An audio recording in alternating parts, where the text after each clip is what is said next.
Hey everybody, welcome back to Travel Trailer Nation. Today we're going to talk about satellite TV in the RV. Have you ever thought about getting it? Dish or DirectTV?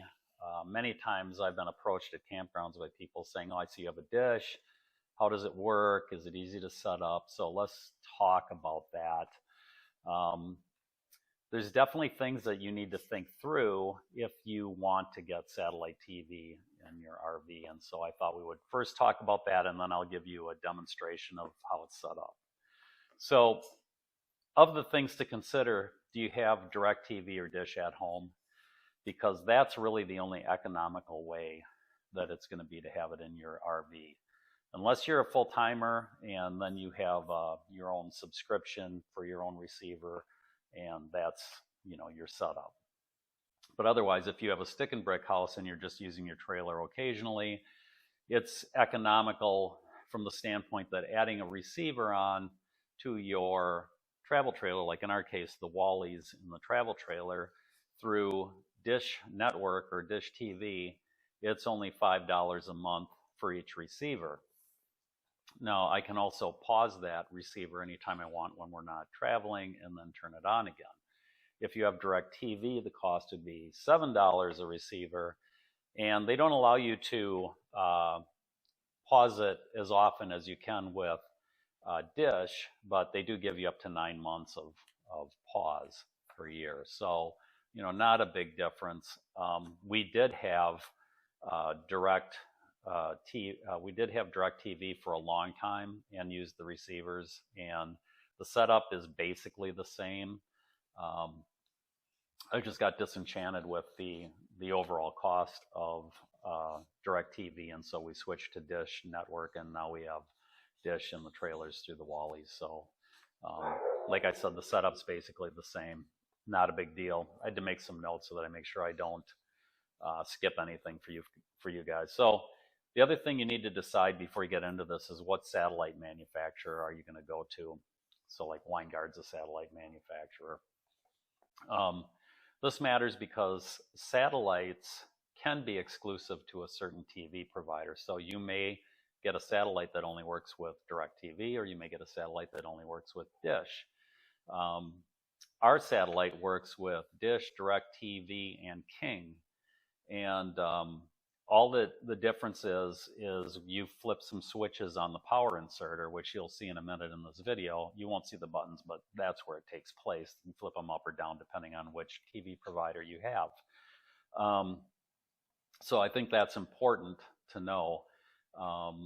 And then also, I would say that depending on where you are going to mount it is important as well. If you decide it's going to be stationary and it's going to be mounted to your ladder, perhaps with some sort of a clamp, or you're going to mount it on your roof, you have to realize that if you mount it on the roof or on a ladder like that, that it is probably, you're going to lose some utility with that, because you're definitely going to run into issues where you have tree cover and you can't get a signal.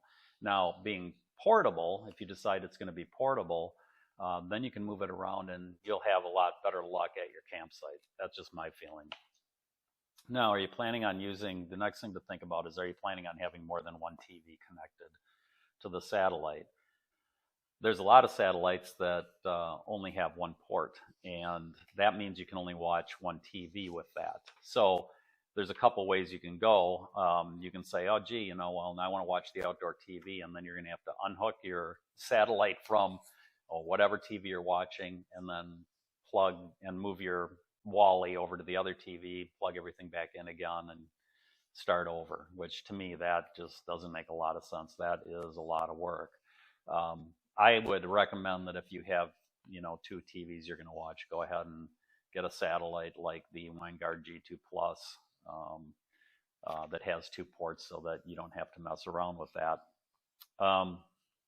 Because there's one other option. You could get 2 of the cheaper satellite dishes and then have 2. And believe me, I've seen that before. And then you can have, 2 satellites outside. But to me, there goes your savings. You're really not going to save any money. You might as well just, bite the bullet and spend a little more money and get one that you can hook 2 coax cables up to. There are also satellite dishes that are auto-find, like the G2 Plus by Winegard, and there are satellites where you have to manually aim them, and typically there's an app for that. And to be quite fair, the G2 Plus, even though they say it's auto-find, it is to an extent, but you have to be aimed pretty much towards the satellites to start with, or it's not going to work. You can't just set it down anywhere and hope it's going to find the satellites. It just doesn't work that way. So that's something to keep in mind. There's going to be some aiming that you have to do. I typically aim my satellite at about 220 degrees southwest, and that, at least down here, that works great. So, depending on what your zip code is, you may have to aim it a little bit differently. Fortunately, Dish does have an app where I can go out, tell it what satellites I'm looking for, and it looks at a map, shows me where I am, and shows me how to aim the satellite. So, that's been relatively successful, I would say. But either way, there's an app that'll help you aim your satellite. Local channels, and now when I'm talking about local channels, it's like ABC, CBS, NBC, those kind of channels. And this was the same with DirectTV as it is with Dish. When you get a certain number of miles away from your house, let's say, they say zip code, I found that I can get a lot of my local channels when I'm outside of my zip code. Once I leave Texas, though, or I'm in the far parts of Texas, I don't get those local channels anymore on Dish. So there's a workaround on this that I don't recommend. If you get out of state and you say, gee, I really want my local channels, you can call Dish Network and say, hey, here's the zip code I want you to, reassign to my equipment. And they will. And then what happens is anything that you're recording at home that's in conflict with the zip code you're in is going to get all messed up. So I highly recommend you don't do that. What I would recommend is when you get out of the area where you can't get local channels on your satellite anymore, just go ahead and flip over and use AirTV. To me, that's a much, much better alternative than messing around with calling in with zip codes and all of that. I'm a little congested today. Now, the next thing is if you're like prone to being frustrated, you may not want to get a satellite dish because there's a lot of things to remember and there's a lot of things that go wrong. And we'll talk through that in the video in a minute. But, today there was some funny stuff that happened. Yesterday when I was kind of doing a dry run of this, there was a bunch of terrible stuff that happened. But, not unusual sort of things. And that kind of brings me to the next point, which is you're kind of on your own in some cases with satellite TV. You can call support. Dish Outdoors used to be really good, not so much anymore. I called yesterday. I couldn't even get a live person. I got a recording saying to leave my name and number, and a Dish Outdoor technician would call me right back. Well, 3.5 hours later, I got a call, and the guy did, and I didn't have my phone with me, so he just left a message saying, call back again.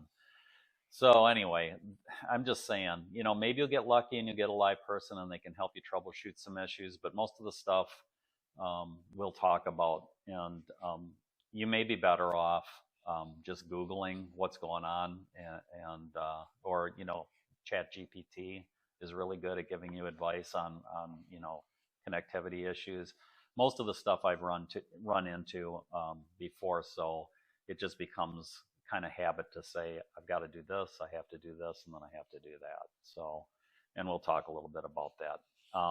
And one of the things that we're going to talk about, and I don't know what DirectTV does anymore, but Dish TV, if you haven't used your satellite dish in at least 2 weeks, so every 2 weeks, if you're not using it, they discontinue sending a signal. So then you have to go and basically, they call it wake up the receivers, and then you'll go to a page and I'll show you in the app and you hit reauthorize now. And then you have to wait 15 minutes for the signal, supposedly. So, and I've had to do that many times because, you don't get the channels and you're wondering what's going on. First thing to do is just reauthorize it and then wait 15 minutes and kind of go through the setup procedure again. Now let's talk about kind of the the outlying issues that you're going to have. So the maximum amount of coax that you can have running from the power inserter, which you'll see in a minute, is 50 feet. Okay, so if you get beyond 50 feet, don't buy a 75-foot coax cable, it won't work. Okay, likewise, if you decide, well, I don't really want to go into my outdoor storage unit and have the power inserter there, I'd rather have it behind my TV. You can do that, but you cannot have a 50-foot cable from your outside connection to the satellite, because it counts all, that 50-foot max counts all the cable from the power inserter forward. So if you have 15 feet, let's just make it 20 feet, unless you pull your underbelly and you see the morass of wires and realize you got a lot more than that, but you shouldn't have to do that. But let's say you have 20 feet running from the TV to the outside connection, from power inserter to the outside connection, you know, in your storage area. Okay, 20 feet there, and now you got a 50-foot cord that's 70 feet. That's not going to work. Now, what you could do is you could buy a 25-foot piece of coax and connect it, and then put it to the satellite, and you'll be good, because you'll be under the 50-foot max coax length. But you will limit yourself on, you know, being able to find a nice clear view of the sky. So once you have it connected and you've got it aimed correctly, or at least a pretty close approximation of aiming, then it's time to fire up the booster and go in the trailer. And if you don't get a signal, then, like I said, you'll refresh it. Hopefully you don't have to call support, but there are things that you can do before you get to that point, and we'll talk about that in the video. So let's go to the video and show you the setup. All right, folks, let's start here. I have two satellite coax coming up through the floor. And the first one, which is right here, is going up to the Winegard power inserter. And on the back end, so that's the input, on the back end, you'll see another cable coming out. And that lead is going down to, that lead is going down to the satellite 1 input. Now, if you have a Delta trailer, the way that they want you to hook your satellite TV up is by removing the panel, and then any TV you want to hook up, they give you the ability to plug it in individually. I don't like that. I've never seen anyone else do that before. So I went with a multi coax port plate.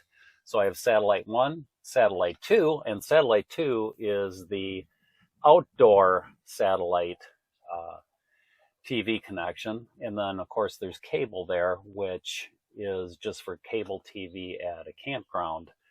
And then there's the power inserter, the plugged in. And we'll talk a little bit more about the power inserter in a minute when we fire it up, but let's go look at the satellite really quick. Okay, the first thing you'll notice is we've got those two coax going into the satellite dish. I've already aimed the dish at a slightly southwest angle, and when you come down, you'll see this is the main, and it says main right there. That's SEC for second. So the main TV is the one in the living room. The second is the one in the outdoor entertainment center.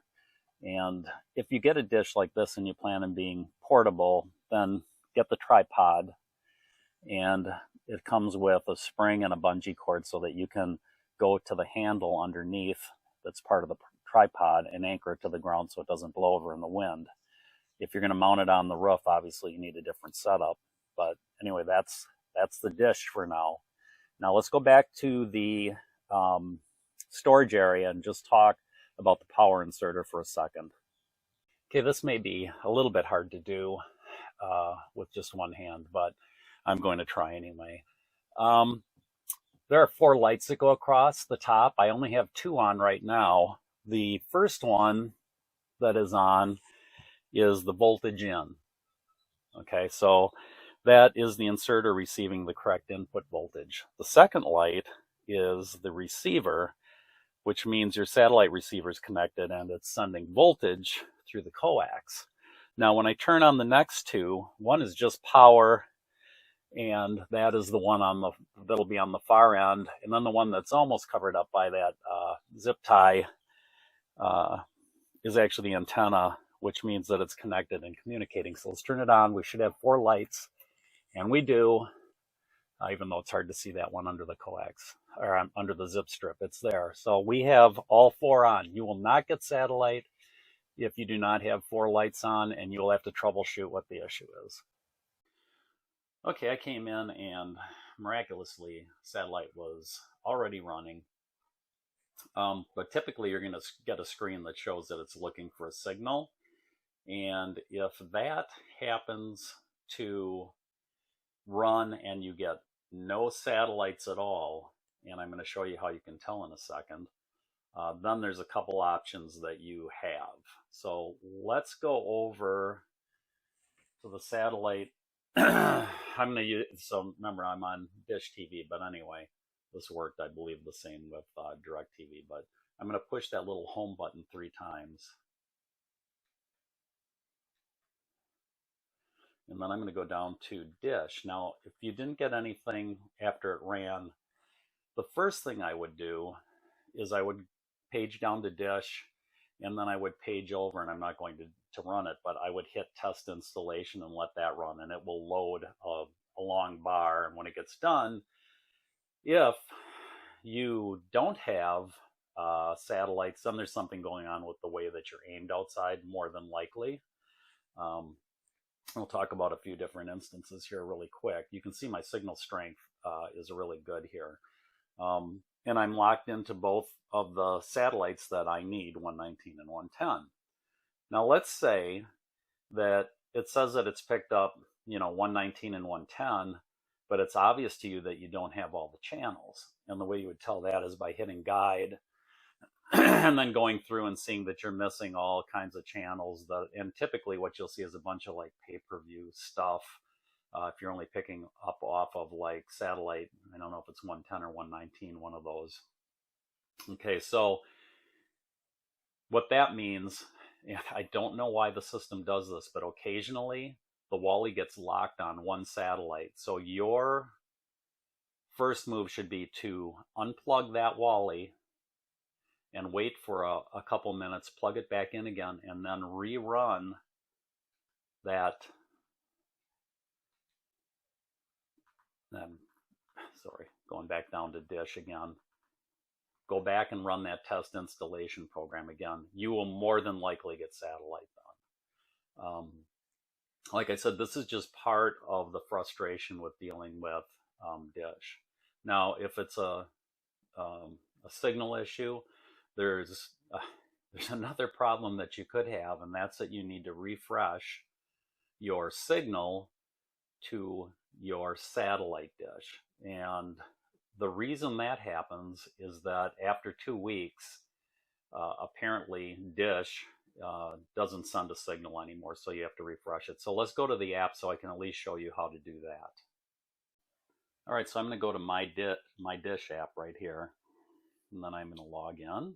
And once it logs in, you're going to page down to Outdoor TV, and notice it says Dish Outdoors on it. I'm going to switch my hand over here, I'm right-handed. I'm going to click that, and then if you page down, it'll say reauthorize now. So hit the reauthorize button, and it will say successful, and it will also give you a message saying that once it's been reauthorized, you have to give it 15 minutes to send the signal back to your dish again. So, if you're frustrated at this point, I totally understand. Go sit outside and have a beer, pet your puppy, sit under the trees, relax, and come back in about 15 minutes, and you should be good. Now, let's talk about the outdoor TV because it is tied to this TV. And the way this works is that the main TV that you have is basically the brains of the outfit. The second coax going to the outdoor TV relies on the TV here to tell it what satellite to pick up. So if you are watching, let's say, channels that are tied to 119, and when I say 119, satellite 119, you can only watch channels outside that are tied to that satellite 119. If you're watching channels that are hitting satellite 110, then you have to watch channels outside that are tied only to 110. So that's something to keep in mind. Let's go outside and fire up that Wally. All right, I have very limited space here, as you can see, but it is running that program right now where we basically go to the test installation tab on the dish diagnostic screen using the last option, which is dish, and then paging over to the right and hitting test installation, and it goes through and looks for the satellites. In this case, it can only find the satellite connection with the one that we're using inside, which for sure is probably 110 right now. So we'll be back when it finishes its search. Okay, that ended, and the program ended, and now we have the same channel set up, I should say the same series of channels out here that are tied to the satellite that is feeding the inside channels. So we're on 110 in there, satellite 110. So any of the 110 channels will work out here now. So if you wanted to do a different channel that is not on 110, you'd need to go in and switch to that channel inside or a channel that's on that satellite, and then come back out here, and then you may even have to run the program again to pick up those channels, but you will be able to do it. So that's how that works. It's been kind of a frustrating day. I did call support because I wanted them to refresh my signal because it wouldn't take my password, and I never got a call back. So I did have to go find my account number, because that's one of the things that they request after they've sent you the email and you click reset your password. They'll say, well, one more thing, we need the last 4 digits of your account number. So always have that with you, just in case your password doesn't work and you need to reset it.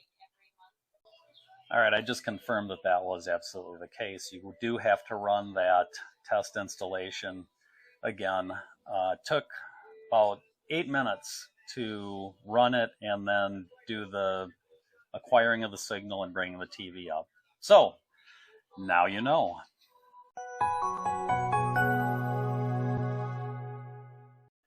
All right, as you can see, it's not complicated. When it gets complicated is when you're not getting a signal, or you're dropping, you only have one set of satellite channels, okay? And like I said in the video, unplug the Wally and keep it unplugged for, let's say, 15 to 30 seconds, plug it in again, and rerun the program to find the channels. And you'll probably get them all, more than likely. But I mean, this is just one aspect of the frustration around having the satellite. Now, I will say that about 25% of the time, I don't have an issue when I set up the satellite. And those are great times when that happens. The other times I have to do something, whether it's reauthorize the signal or do a scan to get the channels, or unplug the Wally, or whatever. If you travel a lot, it probably will become second nature to you to go through all the steps. If you don't travel a lot, I highly recommend that you write down, when you go out the first time and you go through everything, write down all the steps you took. Or if you call support, you can write down what they said. Although what my experience has been, especially when I was a newbie doing this, is that for the same problem, I'd get 4 or 5 different answers depending on who I talked to. So anyway, I hope this is helpful. It at least gives you an idea of what you're up against if you decide you want to do satellite TV in your trailer. I enjoy it. I don't recommend it if you're going on short weekend trips. It's too much to mess with. But if you're going to be somewhere for a week or 10 days, or like when we go to Wisconsin, we're up there for a month, I love having it. Stay, on the channels that I like. And we also have Starlink now, so I'm able to watch, we can stream stuff if we want to. So anyway, it's kind of nice to take your TV with you if you can. And this should give you an idea. So that's it. Until next time, happy camping.